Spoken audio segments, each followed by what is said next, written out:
Spécialisée dans le lancement de nouveaux produits, une entreprise meudonnaise a décidé de fabriquer des masques chirurgicaux jetables pour répondre à l'urgence de la pandémie.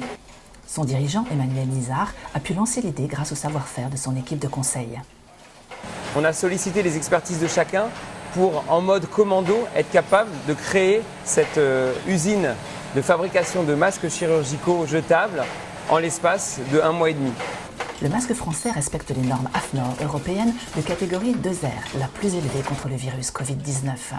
Pour les produire, il faut de la matière première, du personnel et surtout des équipements de production.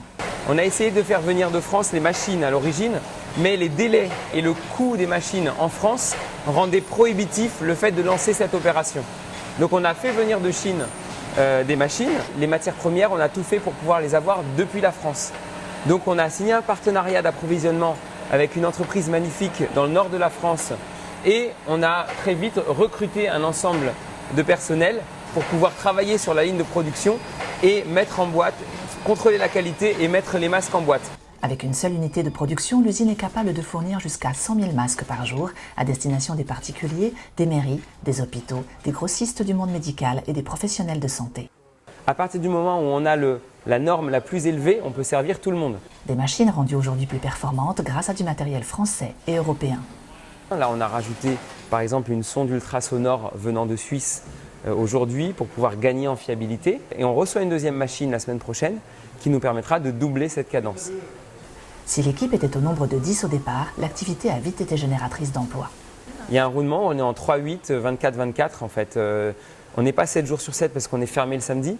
Parce qu'à un moment, il ne faut pas que tout le système s'épuise, il faut à un moment tout reposer, que ce soit les hommes ou les machines. Les gens qui travaillent le dimanche, c'est sur le volontariat, ils en sont très heureux. Des emplois qui, selon Emmanuel Nizar, devraient perdurer dans le temps, même après la pandémie.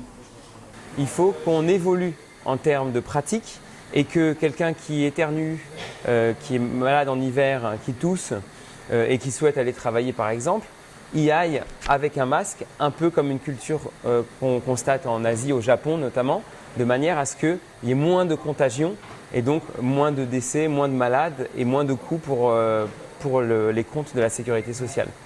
Côté prix, l'entreprise a une philosophie pour rester compétitive vis-à-vis des marchés chinois. Si on n'est pas capable d'avoir ce prix-là, ça veut dire qu'on n'est pas capable d'avoir une industrie de masques en France et ça veut dire que demain, dans une autre crise, on va se retrouver démunis comme pour cette crise-là. Sans aucun minimum de commande, les masques sont expédiés directement à votre domicile ou à votre entreprise.